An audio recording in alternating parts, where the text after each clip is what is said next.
अस्सलाम वालेकुम। आज मैं आपको बनाना सिखाऊंगी राजमा। पाकिस्तान के बहुत से इलाकों में इसको लाल लोबिया के नाम से भी जाना जाता है, जबकि लोबिया एक अलग से बीन है, वो भी आपको किसी वीडियो में दिखाऊंगी। तो राजमा जो है वो ऑलमोस्ट बनता है आपके चनों की तरह। तो आपके जो इंग्रेडिएंट है इसमें अदरक नहीं जाएगी, बाकी नॉर्मल सारी चीज़ें जाएंगी। काले चनों की तरह मैंने इसलिए स्पेसिफिकली कहा क्योंकि बहुत सारे लोग राजमा को बॉईल करके बनाते हैं, जबकि इसकी बिल्कुल भी ज़रूरत नहीं है।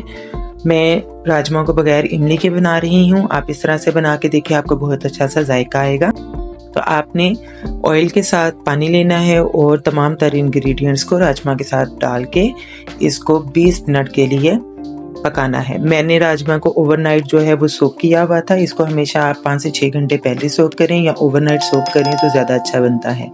आधे घंटे के बाद इसको खोलें और इसमें जो मसाला है उसको डोई की मदद से अच्छी तरीके से भून लें ताकि तमाम चीज़ें अच्छी तरह से यकजा हो जाएं और एक अच्छे से मसाला बन के एक अच्छी सी पेस्ट बने और जो राजमे में आपको अलग-अलग प्याज और टमाटर बिल्कुल भी नज़र ना आए।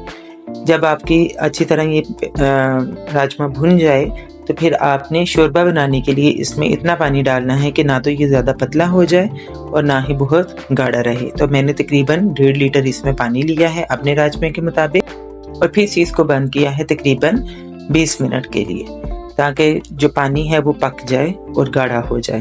तो इस तरह से आपका राजमा रेडी है। आप इसको मेथी के साथ करें गार्निश, थोड़ी देर के लिए दम दें ताकि इसके ऊपर आ जाए तरी और आप इसको खाएं चावलों के साथ या पराठे के साथ एंजॉय करें।